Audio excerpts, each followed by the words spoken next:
Welcome back to Yield Report Daily, the channel that makes personal finance and investing accessible for everyone. Today we are covering earnings reports. If you invest in individual stocks or want to understand why stock prices move the way they do around certain dates, understanding how to read an earnings report is one of the most valuable skills you can build.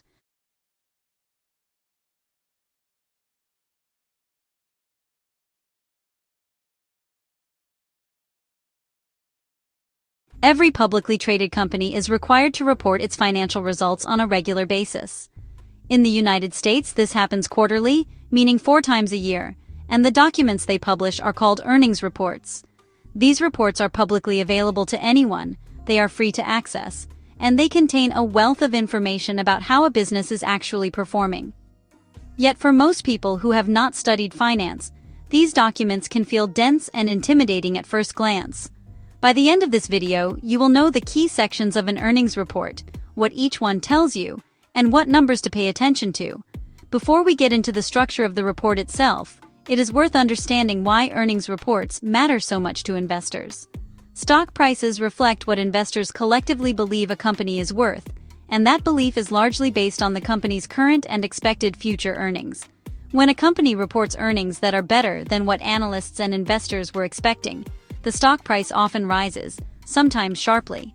When earnings disappoint expectations, the price often falls. The earnings report is one of the most significant regular events in the life of a publicly traded stock, which is why you will often hear about stocks moving 5, 10, or even 20% or more immediately after a report is released. Now let us walk through the key components of a typical earnings report. The first and most commonly discussed figure is earnings per share, almost always referred to as EPS. This is the company's total net profit divided by the number of shares outstanding. If a company made $100 million in net profit and has 100 million shares outstanding, its earnings per share is $1. EPS is widely used as a measure of profitability on a per-share basis, making it easy to compare across different time periods. When you read financial news coverage of earnings, you will almost always see 2 EPS figures side by side, the reported EPS and the estimated EPS. The estimated figure comes from analyst consensus, which is the average forecast compiled from Wall Street analysts who cover the company. Whether the company beat, met, or missed analyst estimates is often the first thing the market reacts to. It is also worth knowing the difference between reported EPS and adjusted EPS. Reported EPS, sometimes called GAAP EPS, follows strict accounting standards and includes all costs. Adjusted EPS, sometimes called non-GAAP EPS, strips out certain one-time items that the company argues do not reflect normal ongoing business operations, such as restructuring costs or acquisition expenses. Companies prefer to highlight their adjusted figures when they are more flattering, so it is useful to know which number you are looking at. The second key figure is revenue, also called sales or the top line. Revenue is simply the total amount of money the company brought in from its business activities before any costs are subtracted. Revenue growth tells you whether the business is expanding. A company can show rising earnings per share even with flat or declining revenue through cost cutting, but most investors view organic revenue growth as a sign of a healthy, expanding business. Again, the figure to pay attention to is not just the absolute number, but how it compares to analyst estimates and to the same period a year ago.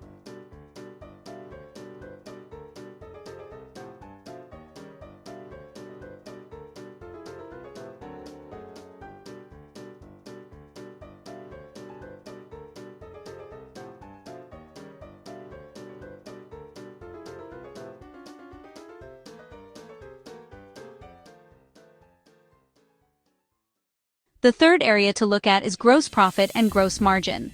Gross profit is revenue minus the direct costs of producing whatever the company sells, which are called cost of goods sold or cost of revenue.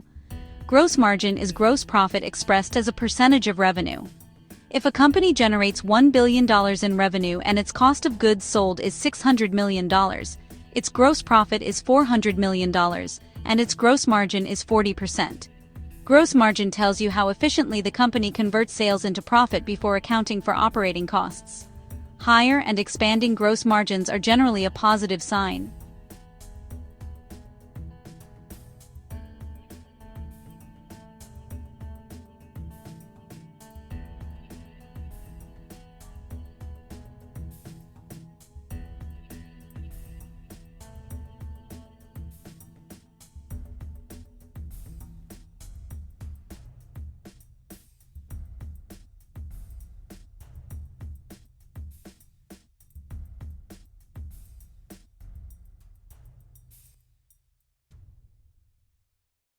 The fourth area is operating income and operating margin.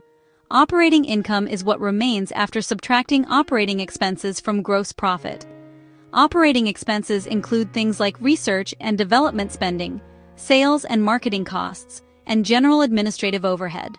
Operating margin is operating income expressed as a percentage of revenue. This figure gives you a sense of how well the company manages its cost structure at a business operations level.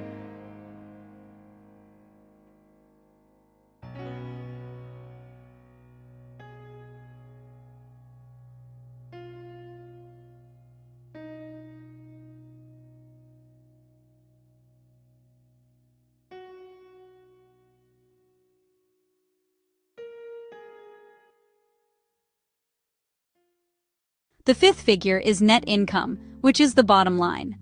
Net income is what remains after all costs have been subtracted, including interest payments on debt and income taxes. This is the figure from which earnings per share is calculated. Net income can be distorted by one-time items, which is one reason many investors also focus on operating income or adjusted figures.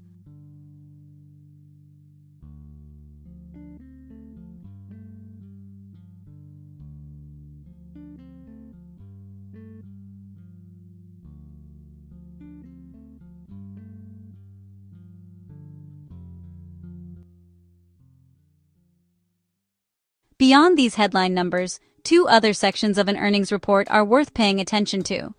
The first is the cash flow statement, particularly free cash flow. Free cash flow is the cash the business generates from its operations after spending on the capital investment it needs to maintain and grow the business. Many investors consider free cash flow to be a more reliable indicator of financial health than net income, because cash flow is harder to manipulate through accounting choices than reported profit figures. The second is the guidance section. Guidance is management's own forecast for the next quarter or the full year ahead. Guidance numbers are often as important as the reported results themselves because stock prices are forward-looking instruments. A company can beat current expectations but fall dramatically in price if its guidance for the next quarter disappoints. Conversely, a company that misses current results but raises its guidance for the year ahead can sometimes see its stock rise on the day.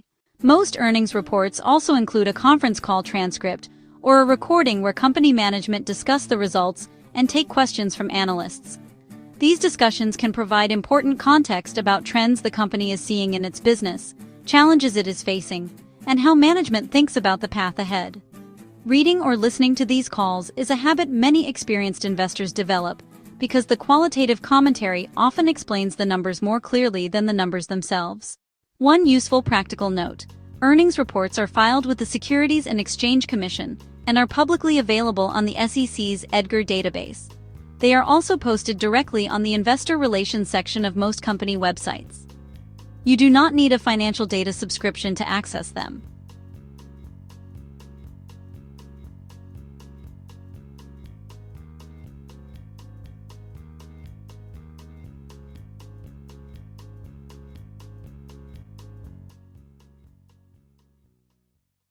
To bring it all together, when you read an earnings report, focus first on earnings per share versus estimates, then revenue growth versus estimates, and versus the prior year, then gross margin trends, then free cash flow, and finally management's guidance for the period ahead.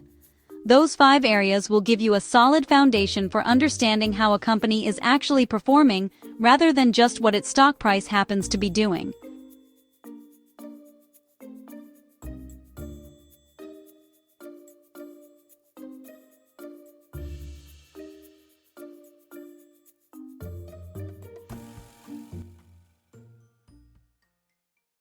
As always, nothing on this channel is financial advice.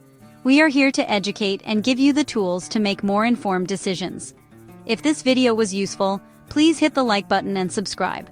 We publish new personal finance videos twice a week, and there is plenty more to come. We will see you in the next one.